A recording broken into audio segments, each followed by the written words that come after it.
Thank you, Mr. Speaker, and I thank the gentlelady from Ohio for yielding me this time, and I rise in strong support of Resolution 72, and I thank the Speaker and the House leadership for giving us this time to help call to the attention of the nation something that has become a very serious problem, and that is the explosion of rules and regulations and red tape that has taken place over these last several years at a very rapid pace.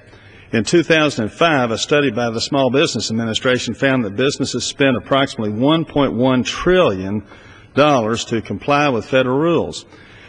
Confirming that, another study in 2009 by the Competitive Enterprise Institute in 2009 said federal regulatory compliance had reached $1.2 trillion for businesses. The annual outflow of rules has meant that nearly 60,000 federal rules have been issued just since 1995. Regulatory agencies issued over 3,500 final rules in 2009. Today's Code of Federal Regulations contains an astounding 157,974 pages. They haven't designed a computer that can keep up with all of that, much less a human being. And the average family, according to another study by the SBA in 2010, said that the cost of federal rules and regulations now costs the average family over $15,000 a year, and that has increased by more than $4,000 just in the last 5 years.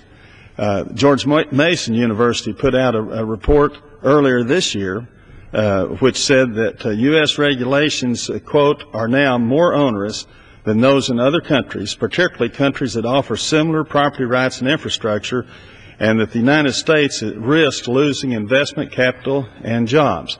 Speaking more specifically about the Transportation Committee, according to a GAO report, the typical transportation project now takes between 9 and 19 years to plan, gain approval of, and construct a new major federally funded highway project. And let me give you two examples.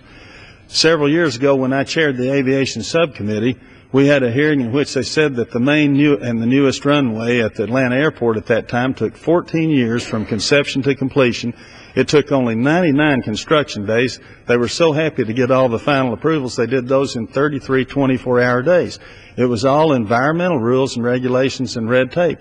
4 years ago, we had a hearing in the Highways and Transit Subcommittee, and they said that a highway project in Southern California, a 9-mile project, took 17 years from conception to completion, from 1990 till 2007.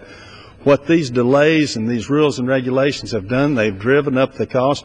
We now take, on average, 3 times as long and 3 times the cost of any other developed nation.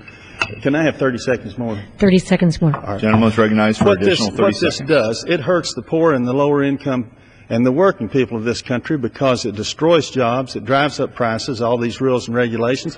It even kills people when you delay for years widening and improving highways and making them safer. So it's causing problems for everything that comes out of our committee. This is a very important resolution, and I urge my colleagues to support it. Thank you very much.